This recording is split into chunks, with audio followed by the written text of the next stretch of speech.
Pasuk tells us in the beginning of the parasha, Parshas Vayikra, that Hashem calls out to Moshe Rabbeinu.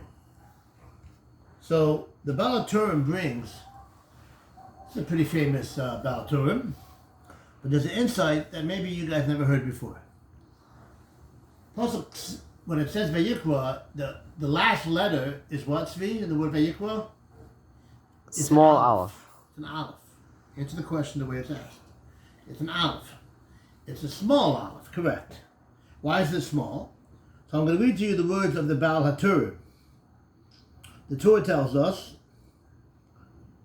Aleph Ze'ira, small aleph, Shemoshe, Shehaya Gadol Anav, Moshe Rabbeinu was great, but he was a humble person. Lo Ratza Lichtov El Vayikra. He wanted it to say Vayikra, and he appeared. Kederach Shenamar Bebilam. Like when Hashem spoke to Bilam, it says, he appeared, happened to appear. It's a lashon, this expression which connotes lowliness, which would be apropos, as it's saying in the Kol, would pass for Bilam. Kilu lo nira lo Hashem ella b'mikra, just happened to him be. V'omar Kodesh Baruch Hu, okay, I'll make you a deal, Mo. Lichtov Gama Aleph B'kos B'katana. No, we're going to do an Aleph, but we'll do it small. He didn't want it all together. God wanted it big, so compromise. Small aleph. That's the Baal HaTurim. And everybody learns this. It teaches you the importance of being humble. The problem is, it's very hard to understand. Why did Moshe Rabbeinu agree to this? If I were Moshe Rabbeinu, I'd say, no problem, write the big aleph, and then we'd have to find a different Baal Torah to talk about. We wouldn't have the Baal Torah. Baal Torah would have to come up with another term, which I'm sure he would have. I'm not putting down the Baal Torah. I don't know what I speak about, but here I have plenty more to say.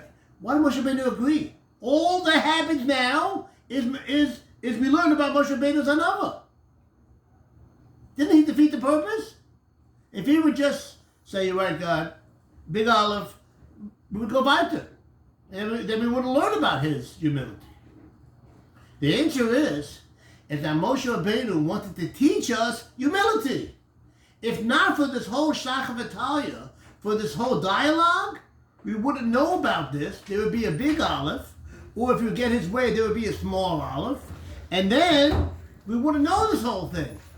So to teach Klal Yisrael anava, Moshe Rabbeinu was willing to give up on what he wanted, and now everybody knows the Baal HaTurim. Everybody knows how humble he was for the sole purpose of teaching Klal Yisrael anava. You see how important the midah of humility is.